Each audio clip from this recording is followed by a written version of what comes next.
This episode of Sewing Out Loud is brought to you by The Confident Stitch. Go to sewhere.com/confident to browse rayon fabrics, which are 15% off through the month of December 2018. No code necessary. That's sewhere.com/confident. Welcome to Sewing Out Loud, the official podcast of Zede Sewing Studio. Here are your hosts, Zede and Mallory. Sewing Out Loud. Hello and welcome to the podcast. I'm Mallory Donahue. And I'm Zede Donahue. And today we're going to talk about linings, right? Yes! Before we get started, I just want to remind everyone, if you haven't done so, if you'd go to Apple Podcasts and if you'd leave us a review, hopefully a 5-star review, that would be super duper.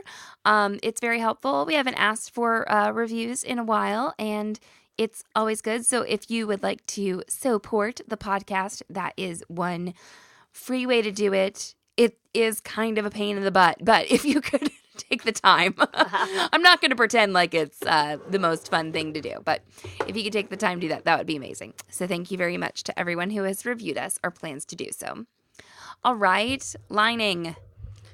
Why do you line clothes, Mallory? I was going to ask you the same thing. Yeah, because you want me to answer all the questions. I don't and like... You ask the easy answers, and I have the hard questions. Yep. Okay. That's right. Well, there's more than one reason, of course. What's one reason that you line clothes? And I guess what I should say before I even give you a reason is you may line a garment for one of these reasons or all of these reasons or some of these reasons, right? Yeah. Okay. Well, if you look at expensive clothes, they're always lined. Expensive clothes. Like couture things. Yeah. They're always, it's one of the nicest way to finish clothes. So it gives a better look. Sure. It will hang better on the body. Like linings, one of the most elementary things about linings would be that there are no raw edges or even a finished seam like showing. Right. Because exactly. Or your facings, if you do have facings or if you do have interfacings, anything that's adding stiffness or anything like that, they're enclosed. Like truly, hidden. Right. The inside of the garment has, seams, basically. You may be lining, and I kind of mentioned this already. One reason to line is so that outer fabric, is not up against the skin. So it takes care of things like perspiration. Yeah. It will glide across the body better, supposedly. This is the purpose of it. Yeah, so like if you think of a wool suit or... Well, that's another thing. Can you tolerate the outer lining? Yeah, so or the outer fabric. The outer fabric. So would the outer fabric be scratchy? Would it be... Might there be a texture that's not pleasant against the body? I think about a leather jacket being like sticky, or something on your skin. I mean, I'm trying to think if I've ever seen anything that was leather that wasn't lined. Sure, or... I've seen leather pants that weren't lined, but they were like skin tight. But generally, the other thing that the lining will do is it will maintain the shape of the outer garment. There you go. So, for instance, you have a pair of wool pants and you don't line them with wool. You will line them with something besides wool. Polyester, silk, cotton. It will be generally a lighter, not particularly a lighter weight fabric, but a more tighter woven. Tighter weave, yeah. Yes, and more stable. And therefore, when you bend up and down, you won't get baggy knees. There you go. Okay, or a saggy rear end. Like in a skirt and right. And it will pants. help maintain the shape. It may also do something like make the fabric more opaque.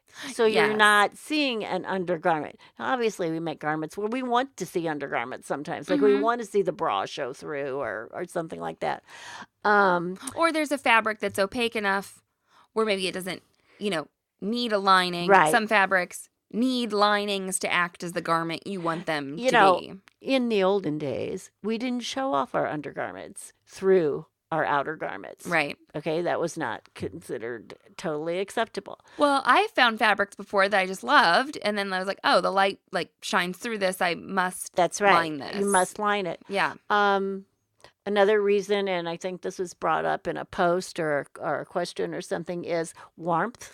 Yeah, Carl, when we asked for some topic requests, Right. Carl said lining for warmth, and then someone answered and said lining for anything, you know. Well, or lining for basically coolness, comfort. Yeah. So you may have a polyester or something that's sort of hot. I Yeah. actually did this in Hillary's wedding. Mm-hmm. We had a faux sort of shantung type fabric that was polyester, and we were going to be in the heat, and I lined them with cotton because the cotton feels better against the skin than that non-breathing polyester. And linings, like you said, sort of protecting the outer garment. And it does, and especially things when we're talking about things that have to be dry cleaned. Yeah.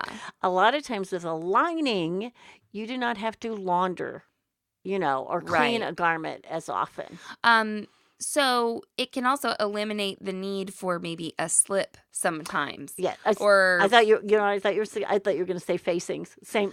Same yes, thing. uh-huh, Yeah. Right. Okay, so if you like when you made my mother-in-law's wedding dress and we picked out the fabric, you said, this is going to need to be lined. She said, I don't want it lined. And you're like, well, you're going to need to line it or wear a slip. She didn't have to line it, but she could show everybody like her body shadow through the, it was a off-white crepe.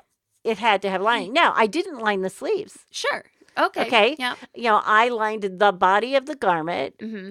So, basically the torso and the skirt. I didn't line the sleeves. So you may pick whatever the fabric is for your garment based on lots of reasons, like, maybe you're picking it for the print, maybe you're picking it for its warmth or for its water, right? Repellent, whatever, whatever characteristic properties. You might happen to have been looking for, right? You can pick your lining in the same way. Are you making a lined wool skirt that you're going to wear stockings underneath, so you want it to slide over your stockings? Are you making this jacket that you want to slide, when you're putting on a jacket over your button-up shirt, you want that to slide over really easy. You're going to line a polyester thing and you want it to feel nice against your skin. Right. The rules about picking lining fabrics, boy. I guess the one other thing I wanted to say is you may line something merely for the fashionability of it. Okay, yeah. For instance, you pick a sheer fabric. I think I go back to the Lindsay prom dress from 2001, right? That dress has been used for more examples. It's a long time. So it was a sheer organza. Silk organza, basically, and whatever color you put behind it had a print to it. It was a floral, and whatever fabric you put behind it imparted a color. So it imparted a different personality, to that fabric, and we chose it like a lilac. Yeah. But you could have put it on black. You could have put it on white. You could have put it on gold, and you would have had a different color garment, basically. Yeah. So you can line with lots of different options. Yes. And there's usually a lining fabric section. Yeah. In the store, in your online store, in your brick and mortar store, whatever. It will say lining. There's a lining called China silk. Yeah. That's not always really silk. It's usually it's polyester, and they'll refer to it as China silk lining or something. Something you did say about linings that I would say, like if somebody says, what do you mean lining fabric? I think of lining fabric as a rather thin, tightly woven fabric. Generally. Now, so it's generally not adding weight. Yeah, not adding weight, not adding bulk. And not adding bulk. You're correct. And then a lot of times it will be kind of slick. Because I think of these sort of, what do I want to say, original It's sort of like it's acting as an undergarment. Yeah. Yeah. This is not something that you will have encountered if you're someone, like I just feel like we have a lot of people in the group who are like, I make so many knit garments. Like I am a t-shirt and a legging maker. If that's what has been on your radar and that's what you've been sewing, you may not have run into this type of lining situation. You're not making a wool skirt. Yeah. Or whatever, or even a polyester skirt, any skirt. Outerwear gets lined. Usually a couple times. Often, okay. A lot of times outer wall will not only have a lining, but will have an interlining. Okay. Oh my God. Or interfacing, or both Everybody, of those. inner lining, flat lining, facing. Right. Blah, blah, blah, blah, blah. They can all be in there or not be in there. I made that Nell cape. Uh-huh. Okay, from Style Arc, and there's a blog post about that. And it was meant to be one layer, and it could be just bound. Right. All the seams bound. Right. I just surged mine. I was like, no, thank you. Right. But someone on Pattern Review posted about it, and she said, I flat lined this. Mm-hmm. So she cut out her pattern pieces, cut out 2 of everything, Right. and then just like treated them And as if one she was smart, piece of she fabric. cut them out as one. Yeah, and I know. Because that's the way they fit together the best. Right. Is if you're going to flatline, what that means is you're taking 2 pieces of fabric, an outer fabric and an inner fabric, one that's closer to your body, and you will treat it as one piece. So it starts out as a sandwich and stays a sandwich. Yeah, so they just stay together. Right. Just don't even think about it anymore. So your seams have 4 layers in them instead of 2. There you go. Now, the instructions for that, and I bring this up because I think it's just kind of interesting. Right. The instructions for the cape said, or you can line this and you can just make 2 capes and put them together. That's right. And you mentioned that as a way to line something. Right. I kind of did a little combination Both. because it has this I call them the cape sleeves. So they are cape sleeves. They're not really sleeves, but it's not all together. The cape part, they're flats. I think they're wings. They're like wings. Yeah, Yep. they're wings. Yep. And so I lined those wings, but I lined them by cutting out 2 of them, sewing them right sides Because you together. wanted the edges finished. And I turned out. So I finished it and I didn't have to bind those edges, right? So that was a way that I lined it. But then the inner part, I did not line. Okay. I just serged those edges of the Does it have a lining or it doesn't have a lining? It doesn't have a lining. Okay, you only lined your the wings. wings. I Okay. only lined the wings. Okay. Yes. So there's an option. So that was more essential for the fashion element than the functional element. It was fashion and not wanting to bind Right. the wing Right. edge. Right. Okay, so it kind of served like a simplifying the process Right. for me. Right. And that's what I like to do. So this cape was made of wool, but I knew I'd always be wearing it over another garment. Mm-hmm. If You're I- using it as a layered garment. Yes. So I Right. knew I'd be and probably wearing 3/4 to full length sleeves. Right. It's not going to be touching my skin. Right. And so that was important to remember. So facings, I believe that we have talked about facings in some capacity on the podcast, but Right. tell me what's different about a facing. Well, a facing Than a lining. Well, it could. Okay, a lining can become a facing. Okay, Yep, so a yep. facing finishes the raw edge of a garment. Say a neckline. Yeah. Say an arm's eye, an armhole, Mm-hmm. around a waist. If you don't have a waistband, you might just have a facing. So the cape is faced. My cape was faced, okay, around the neck and down the front, the Okay. opening. So what happens is there's that neck shape or whatever, and maybe there is a piece of fabric that is cut or 2 pieces of fabric, depending on how it's pieced together, and it's maybe only where the neck. Trying to paint a picture Here, I think I've got it. I think Okay. Yeah. so the one edge is the shape of the neck hole. It's the Right. shape of the front of the cape, and then it goes maybe 3, 4, 5 inches into the garment. Well, if it's the neckline, it might only be 1.5 or 2. Sure. Okay. So it depends on the size of the garment. Yes, Everything else. Yes. So, and that is sewn on right sides to right sides, and then the lining is you trim, you understitch, you do all these things, clip, and then you turn that towards the inside of the garment, Right. and it's either tacked down, at the say seam lines or something, so it won't come back out. So Okay. that is finishing that can finish that edge. But finishes that edge. Now I will say, actually, on this cape, the way they had you do it is you could do it wrong side to wrong side because that edge got bound. So I'm just saying there's another way to do it. It Right. wasn't Well, fully. that's just a different finish. Sure, it just right. wasn't fully And faced. therefore, what that facing was for was not just finishing. That facing was to give that a stiffness or a fullness Structure. or some structure. So a lining can be used for both. Absolutely. Right. So that was that was a facing and maybe an interfacing. Yeah, an sort interfaced. of. Well, you know what it was Right. supposed to be? It's supposed to be an interfaced facing. Okay, right. So a lot of times on your facing, they will ask for an interfacing, which, if anybody's ever listened to a podcast by Zede and Mallory, cotton organdy comes up. Or that hair over there. Or a horse. Yes. There's all kinds of interfacing that can be put between a lining and a garment, or eliminated. You may depending on what something is made is of, called for, or how stiff you need this to be, or whatever. But like I said, most very couture, expensive, garments you will find lined. I lined a lot of stuff in my day.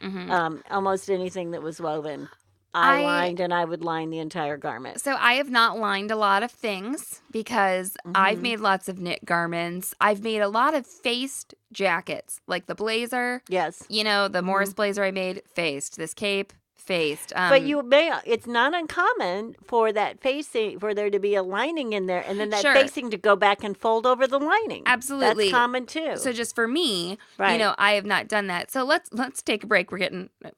I'm so excited to talk about this that I've just forgotten to just work in the message break. You have lost track of time. I don't know what you lost track of your tongue. I don't know, man. I let's take a break. Yes. I obviously need it. Let's take a little message break and come back and talk a little bit more about linings and facings and how they can go together, and why linings can sometimes be the same shape as the outer garment, or why they might be different shapes than the outer garment. This episode of Sewing Out Loud is brought to you by The Confidence Stitch. Based in Missoula, Montana, The Confidence Stitch is your dream local sewing store. Lucky for us, they have a fabulous, user-friendly website with over 1,000 fabrics to choose from and a wide range of indie patterns that you don't have to tape together. Rayon fabrics at The Confidence Stitch are 15% off during the month of December 2018. No code necessary. Just visit sewhere.com/confident to browse their selection. Rayons are perfect for easy tees, scarves, flowing dresses and tops, or even linings. The range of prints is absolutely mouth-watering. They even have the Cotton and Steel Rifle Paper Company rose prints that are in such high demand. We're so happy to have The Confident Stitch back as a sponsor, and we'll be sharing our favorite picks from the store in the Self-Sewn Wardrobe Facebook group this week. Remember, visit sewhere.com/confident to discover the local sewing store of your dreams and save 15% off on rayon fabrics during the month of December 2018. Thanks, Confident Stitch! Sewing out loud. And we're back. All right, so the facing can be incorporated into the lining because it's inside the garment. So if you got a facing, you got a lining. Right. It can happen all together. Sometimes you will have a pattern that calls for a facing, and if you're experienced enough, you'll go, well, I'm just going to line this, and you'll skip the facing. You won't have a facing at all. Your lining will be substituted as a facing. Right. So that can work for some garments. Can you talk about bagging linings or what that can mean? Or why you might see different, a bag lining would be a lining that is actually larger, okay, or has some ease that the outer garment does not. Right. Okay, I'm thinking of a jacket. That's what I'm thinking of too. It's my thought. I'm trying to think if there's anything else. I'm sure there is. There are some other kinds of. Say you have a bloused out top on a dress or something. You may have a lining that fits closer to your body, and then the outer fabric may blouse over it and not fit tight. So that would be sort of a bagged lining flipped. Right, bagged outer. Right, so your outer garments. So the reason you have a bagged lining is you will need some ease in that woven lining, or it may rip. So, especially in a jacket, say, or men's jacket, women's jacket, anybody's jacket, it will have maybe a pleat in it, Right. okay, or two pleats in it, or something like that, and so that when say across the back someplace, so that when you do, move your back, or you bow your back, or stretch your back, or whatever, that's not getting too tight. And there may be also a pleat in your garment. Yeah. Okay. Then the lining is usually, the hem and the lining is sort of bloused down. A bagged lining. So what you'll see is it's not like hanging out of the garment. No. But if you look at any coat you've got in your closet that's lined or something, it's like you see that the lining comes down and it's folded up before it's attached to the garment. That's why sometimes people feel, I mean, maybe it's not the only reason why, but this is why people can feel intimidated by lined garments, because there's like different stuff going on inside the garment and then the outside, and it can be, I think it's just more steps. It is more steps, and you will find, it's done differently by pattern makers. It's done differently by ready-to-wear makers. The more expensive you get, you will see, the more couture, more expensive you get, maybe the more sophisticated you will see in how it's done, but it doesn't mean it's more difficult. Right. It might mean that it took a little more time, or it took a little more fabric, and that's where it gets expensive. Okay, if you're gonna, spend a lot of time, let's pretend like on a lined coat or a lined blazer, Mom, and you're gonna muslin this out. Can you muslin it out without the lining? I do. Okay. It's the lining in that case should be that thing that is very light, very slick, is not adding bulk. Should not affect the fit. Right. It really shouldn't. It's affecting the wear more than the fit. Okay. It's to help with the movement of the non-movement maybe of the garment when it's on you. Okay. So that's why when you see the lining section at the fabric store, and we kind of skipped over this, it's that thin polyester, or it's usually polyester nowadays. I just don't even know if they even market anything else than a polyester. You'll sometimes see a silk, I guess. I've seen a lot of people though recently with the Rifle Paper Co. rayon. Okay, it's I don't know if you know what I'm talking about, the print. Like everyone likes to line stuff with that because it's so beautiful. And that's what you'll rayon see. You'll also see that in designer name garments, like Coco Chanel has a certain lining that you see in it's the print, or their trademark name is on it, or something like that. Now, I don't tend to buy lining. Okay. You don't say. Zede does it a little different. I would say lining fabric, true. If I ever bought lining fabric, maybe a half a dozen times I've bought lining fabric in my sewing career. I buy fabric I like, or it's fabric I have on hand, and I line it with that, and I like a surprise lining. If I have a pair of black pants, they probably don't have a black lining. So you buy fabrics that are appropriate to be used as linings. Right. So it might be a scarf-like weight polyester, and it might look like a scarf, and that's what's going in my pants. Yeah, so when Zede says she doesn't buy lining fabrics, like if I said, hey, Mom, I'm making a lined blazer, help me pick out some fabric. So traditionally what would have happened is, if I went to the fabric store person, the person who's supposed to help me, the clerk, whatever I don't know, a sales associate, I don't know what you call it. I would say, I'm buying this green Dupioni and I want to line it, and she would trot me over to the lining area, and she would have tried to match it perfectly. Okay. I don't do that. Okay.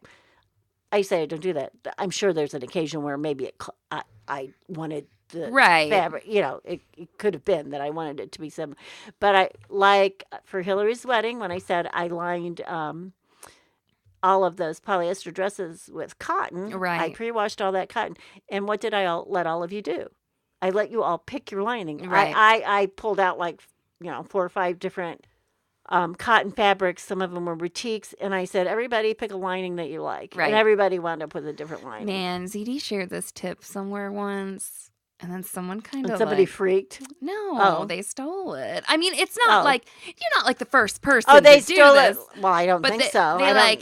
They acted. We knew they didn't know because they were like, "Oh, neat idea. This is so interesting." And then and then later they acted like it was their idea. We observed them. Like I saw it happen. I was well, well, I'm just emulation, right? It's the greatest compliment, right? If they're trying to be like me, it must have been a wonderful.